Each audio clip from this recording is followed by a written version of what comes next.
following program was recorded January 23, 1969, at a luncheon meeting of the Service Clubs of Iowa City, held in the ballroom of the Iowa Memorial Union. At the meeting, Howard R. Bowen delivered his annual State of the University address. Here is Howard R. Bowen.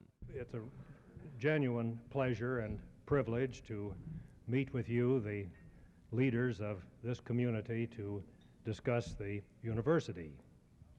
Since I am rounding out 5 years in my present position, I thought you might be interested in a brief review of developments.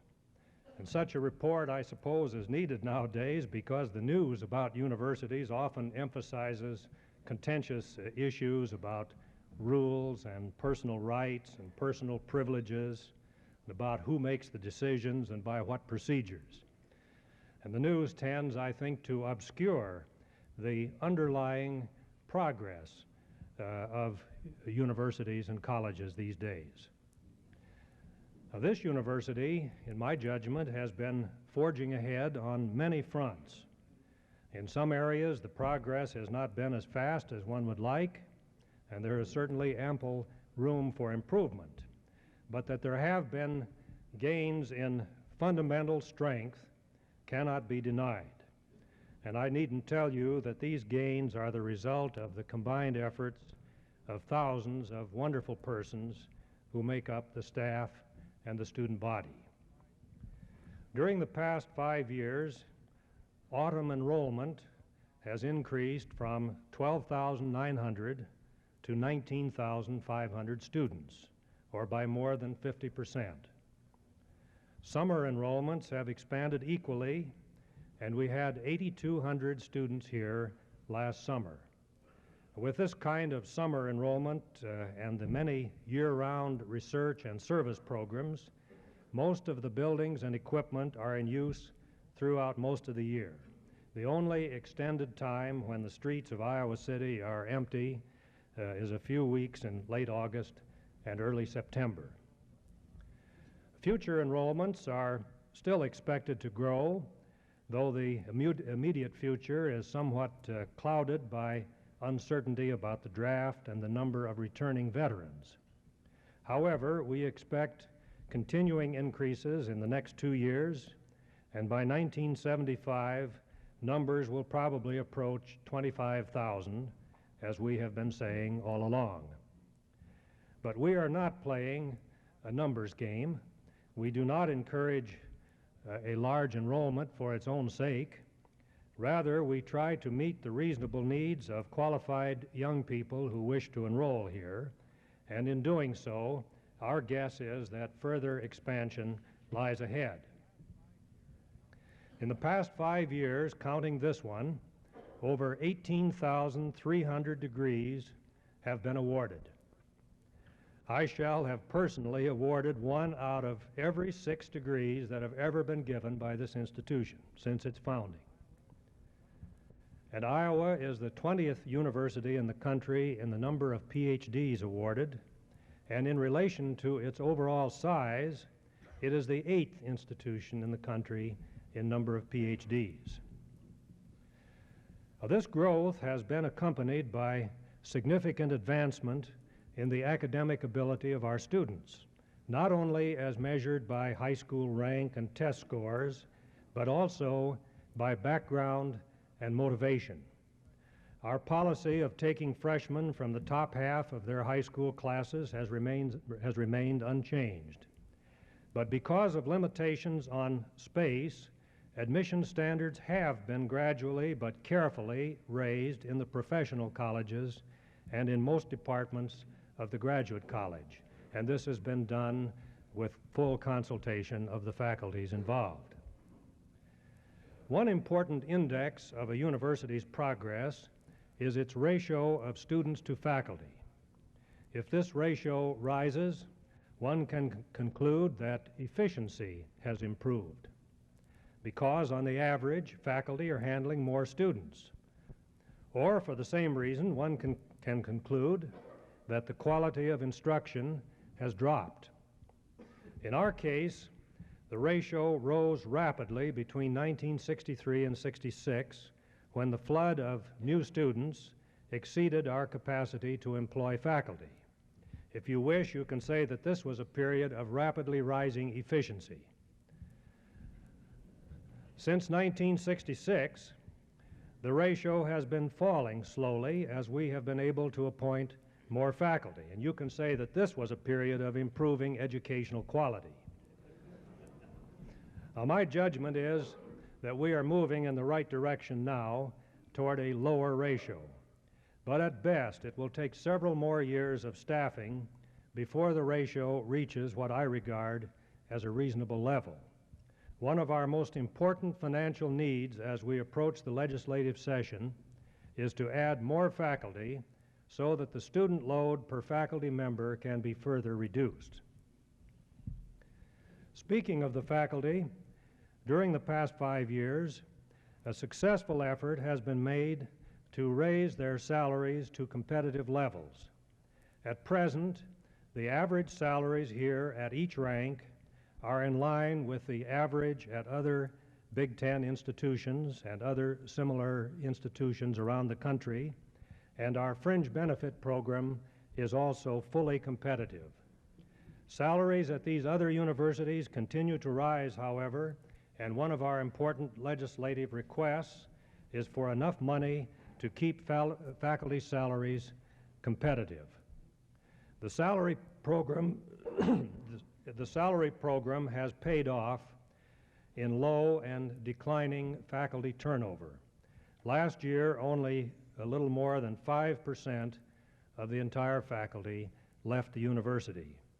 Indeed, the faculty is the university's greatest asset, and it includes scores of nationally prominent professional leaders and hundreds of younger persons of great promise. A university needs not only faculty, but also an effective and dedicated non-academic staff. And in my opinion, we have such a staff here, including persons of an amazing variety of skills. Many of them are at very high technical levels.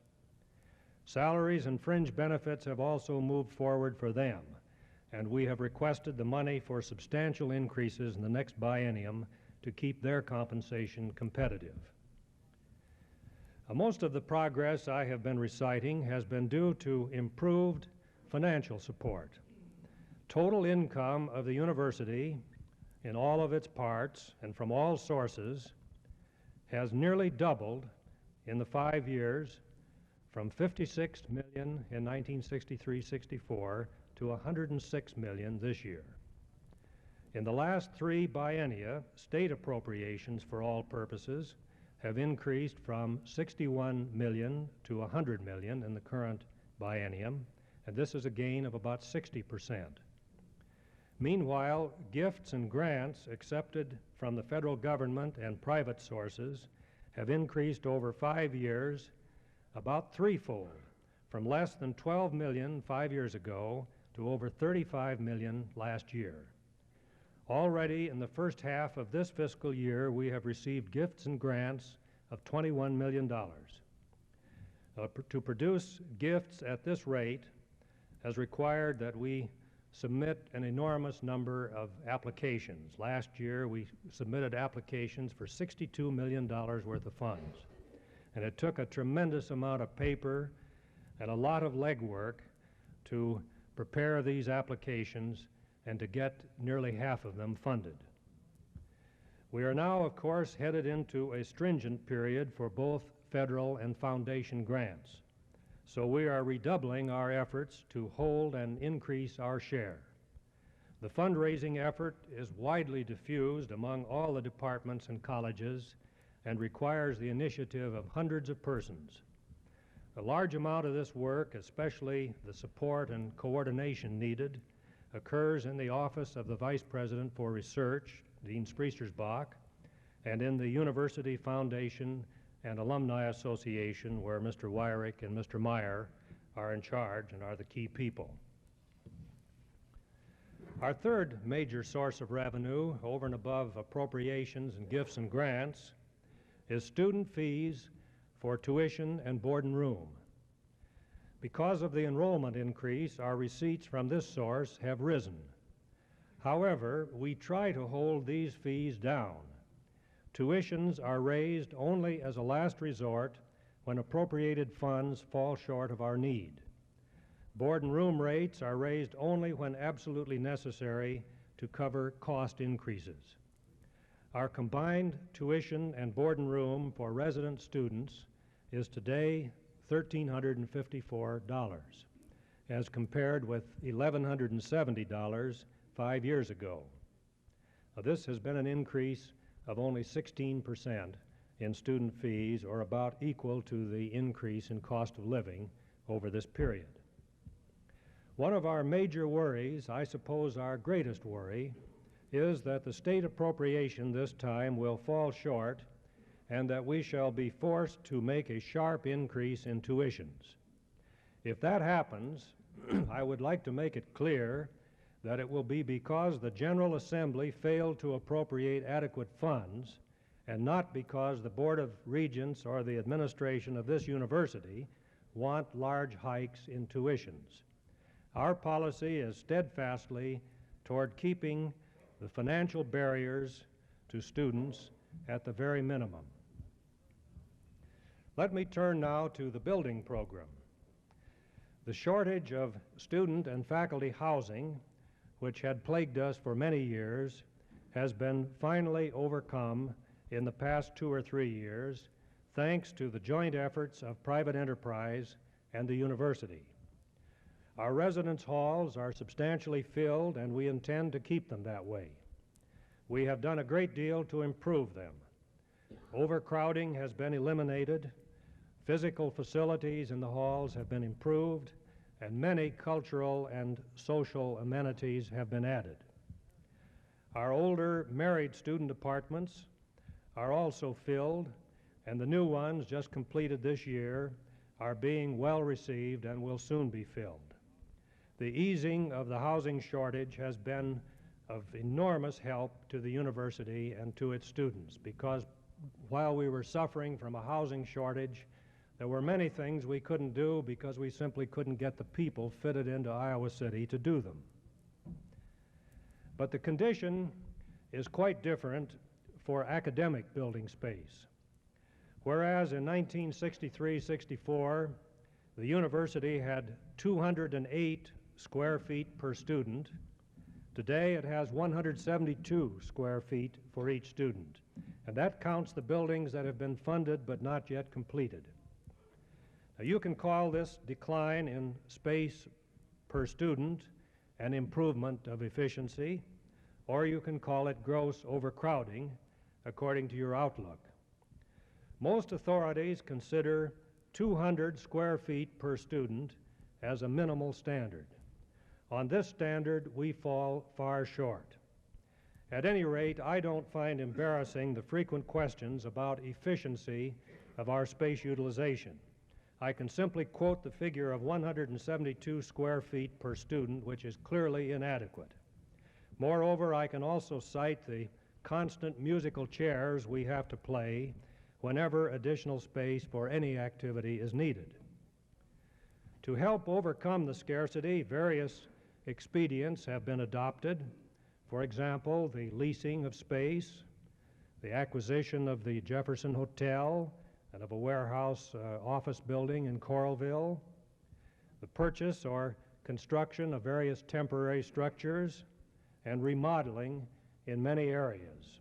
And I won't even mention my simple question to the Board of Regents a couple of weeks ago about what they thought of remodeling one room in Old Capitol.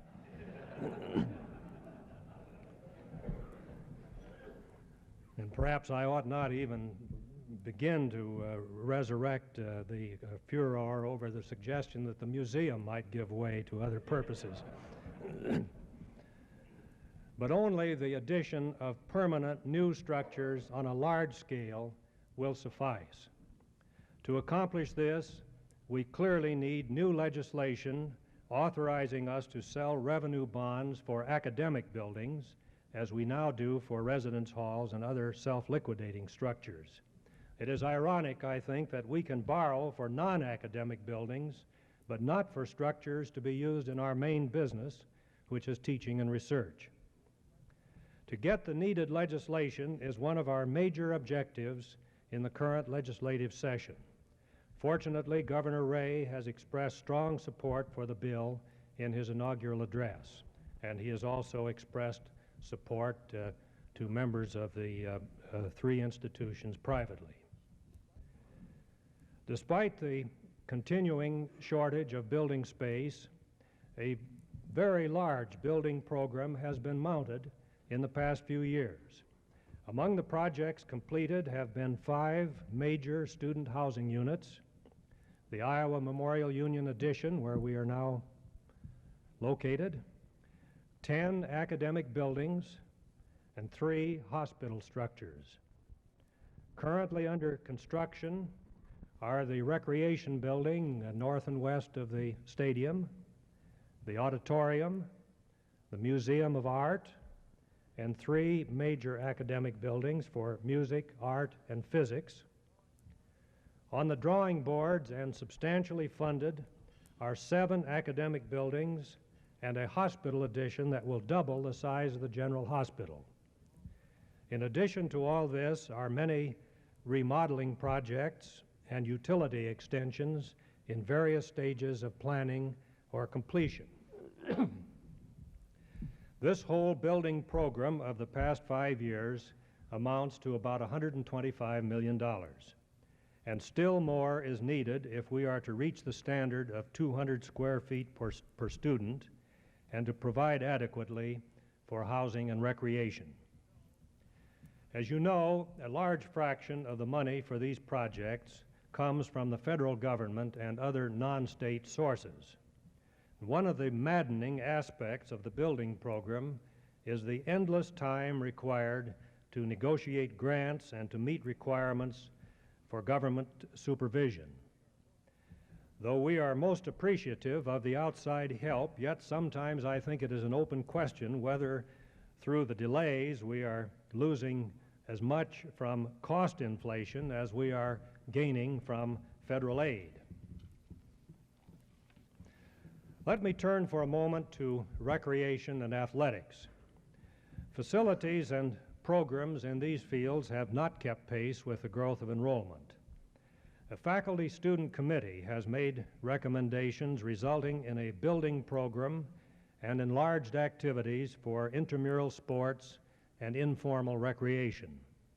Among the new or proposed physical facilities are the recently completed tennis courts, a recreation building that I just mentioned, which is under construction, a recreational swimming pool, probably to be constructed soon, remodeling of the field house, and development of McBride Field campus north of the city.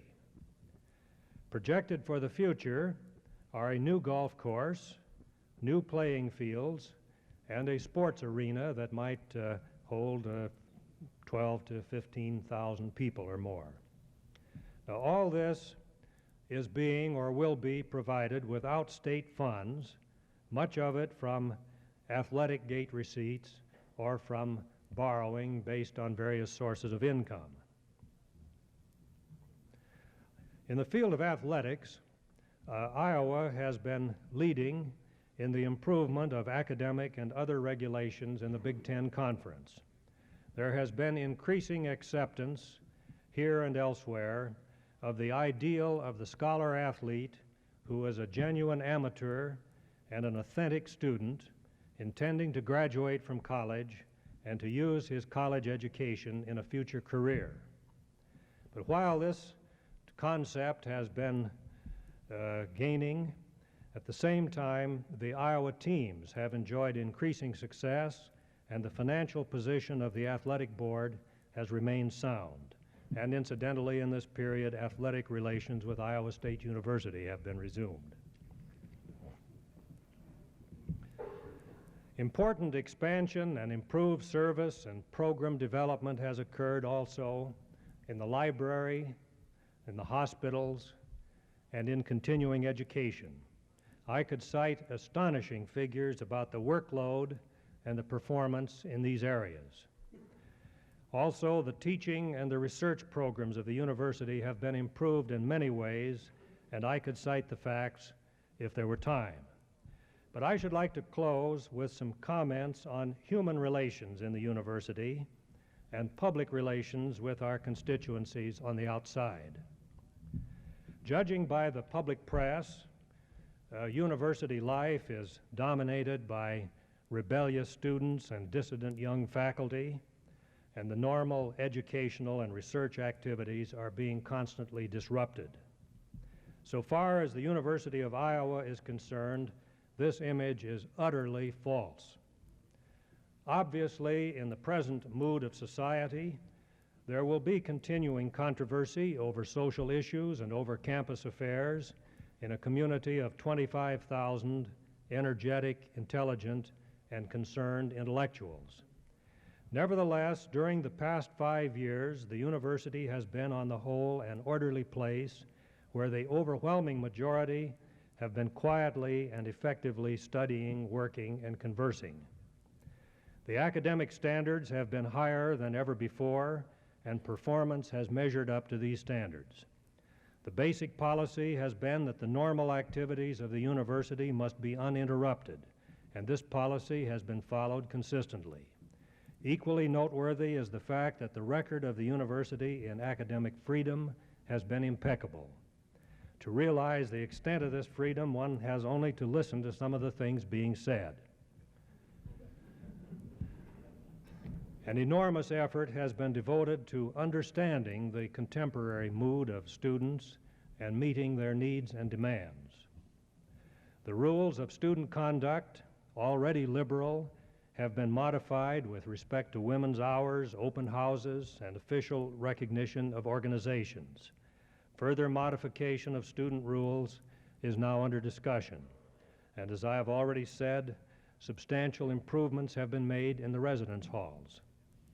In the academic sphere, independent study has been extended, the pass-fail grade has been introduced, the action studies program has been established, credit by examination has become possible, new so-called relevant courses and programs have been adopted, and successful efforts have been made to increase opportunities for minority groups. More important, many major curricular revisions and changes in teaching methods have been underway. In procedures and governance, rapid, even revolutionary change has occurred. The joint statement on rights and freedoms of students that was adopted by the AAUP and the American Association of Colleges and the National Student Association, this statement on rights and freedoms of students became operative at Iowa 3 years ago, even before the statement was adopted by the several sponsoring organizations. Also, various policy and procedural statements on the termination of appointments of faculty and graduate assistants have been adopted or are in process. A judicial structure for cases of student discipline has been established, and a grievance procedure for non-academic employees has been adopted. The purpose of these changes has been to provide individual members of the academic community with the protection of due process. In administering cases involving termination of appointments or discipline, and in the consideration of grievances, the administrative staff has endeavored to be patient and considerate and to follow due process, sometimes at the cost of serious public criticism. Meanwhile, participation of various groups in governance of the university has been extended. The faculty council has been strengthened. A new faculty senate has been organized.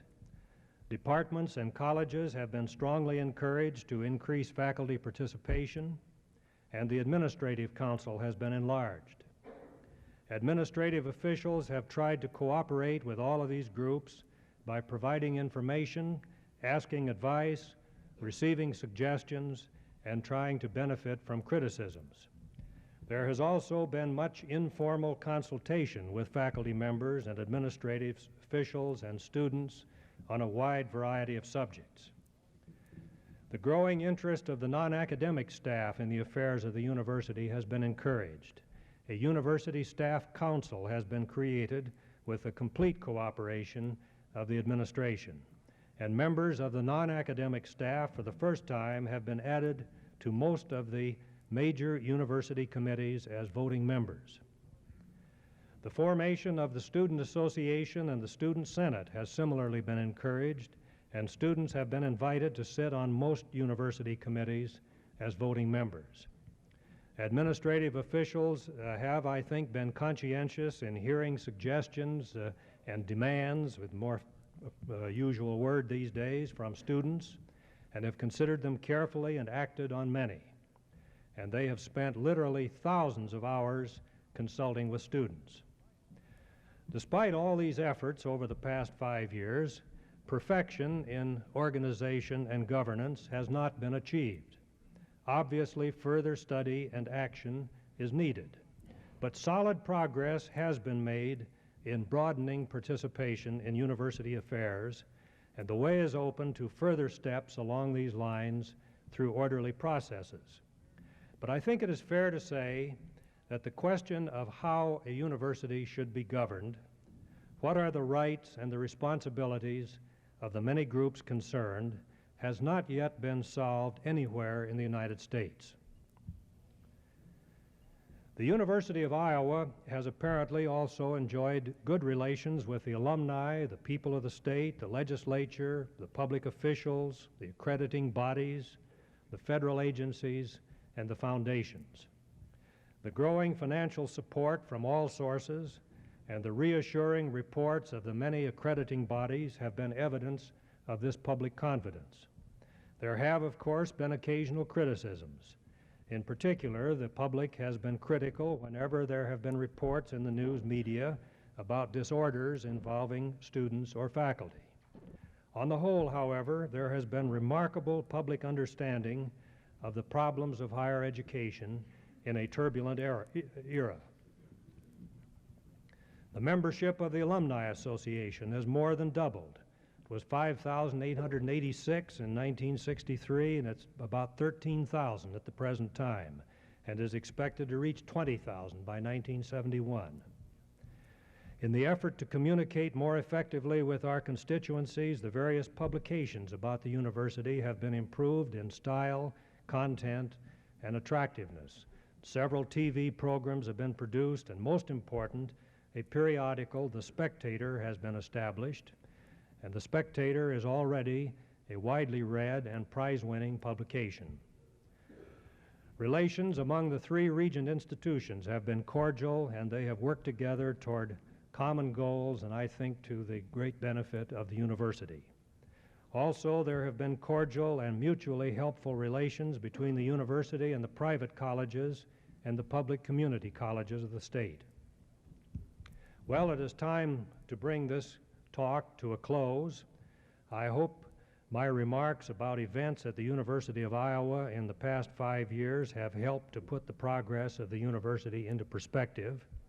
By any criterion one may choose, competence of faculty and students, educational standards, teaching effectiveness, research and scholarly accomplishment, or public service, the university is doing a creative job and advancing rapidly.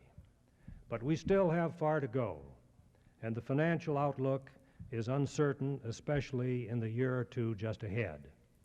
Inflation continues, but the rate of increase in both state and federal appropriations appears to be leveling off. As to the critical state appropriation, the key to the situation is the capital borrowing bill. If that is enacted so that most of our capital needs can be met through the sale of revenue bonds, then the bulk of our state appropriation can be used for operating purposes. The operating funds then should be sufficient to carry us through, at least on a minimal level.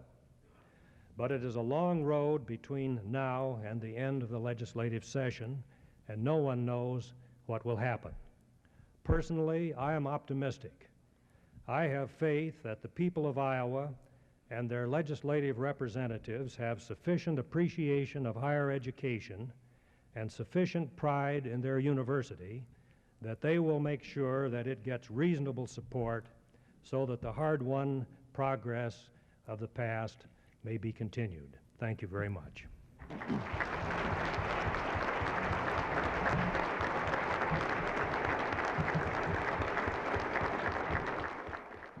been listening to the State of the University address recorded January 23, 1969, in the ballroom of the Iowa Memorial Union. The speaker was Howard R. Bowen, President of the University of Iowa. The address is given annually at a luncheon meeting of the service clubs of Iowa.